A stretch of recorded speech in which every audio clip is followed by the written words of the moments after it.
can we prevent relapse using a hormone similar to that found in birth control? Well, new research says that yes, progesterone might help people specifically quit smoking weed.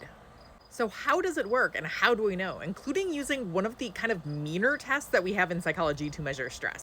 Today, I will tell you the story of progesterone, a hormone that interacts with our stress system, which might help us quit using drugs. So, not many people have heard of this research, but us drug scientists have been studying progesterone as a way to decrease drug use for a while now. Like, I've studied it specifically with things like cocaine and found that, yeah, it does help prevent things like relapse. Now, relapse is a big problem for addiction researchers because we want to help people quit, but not only that, we want to make sure that they don't start using again. And we know that one of the main reasons why people go back to using again is because of things like stress. Like, stress on its own substantially increases things like craving and decreases the likelihood that you are actually going to remain abstinent from the drug. So the more stress you feel, the more likely you are to go back and start taking it again. So we know that stress is a huge reason that people go back to using once again. And we know that certain groups are more vulnerable to it than others. So for example, women, it is kind of bad news for women in the addiction sense.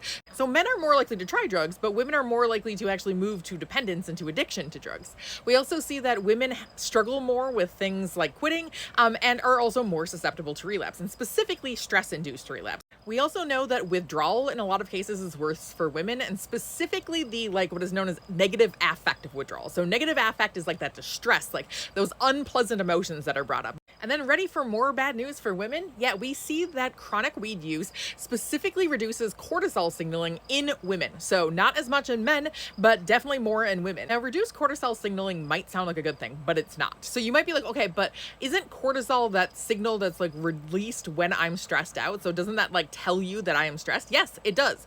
And it tells you that you're stressed and also tells your body that yes, you're stressed. And so it's sending negative feedback to say, okay, we hear it, we're stressed, you can kind of stop it now, we're good on the stress. So if you're reducing that cortisol signal, what you're doing is reducing that feedback that says, okay, we're good, we're not stressed anymore. And if you're reducing that, it's going to kind of just create this overly sensitive stress signal system. So scientists wanted to kind of pull out one single aspect of this. Will progesterone help decrease that stress-induced craving that you see to drugs, and specifically weed? And so what they did is they directly tested this. So they had men and women both volunteer for a study. And in this study, they were supposed to basically just quit using cannabis for a short period of time.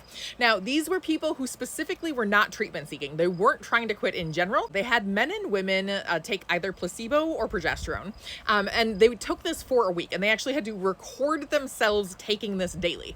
And they were also drug tested daily, again, by recording themselves. So every single negative drug test that they actually got money for it. And so they would record 2 drug tests per day.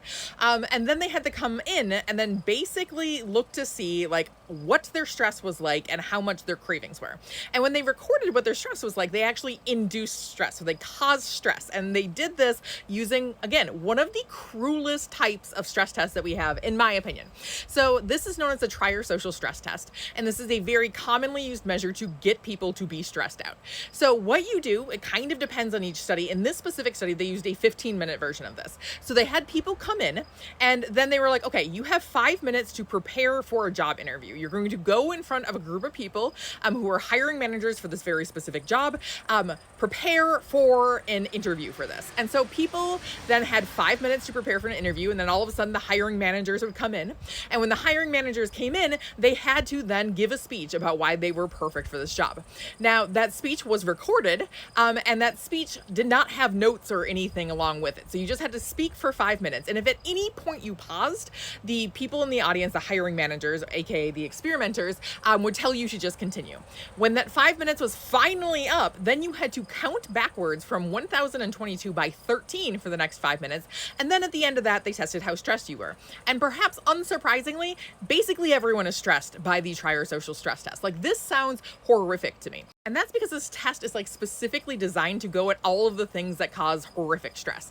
So for example, the 2 most stressful events that I've had are one when I was helping my friend with photography and then realized that I was the sole wedding photographer who was there while bridesmaids were walking down the aisle. And then the second one was when I was trying to load a 6.5-foot window into the back of my Subaru and the hatch broke and then everyone was watching me. Why are those so particularly stressful and burned into my memory? Well, they involve this idea of you are not necessarily able to control things. You are trying your best, but you are not like prepared for that. Like nothing is preparing you for the event of a job interview that you are not trying to go on in the first place.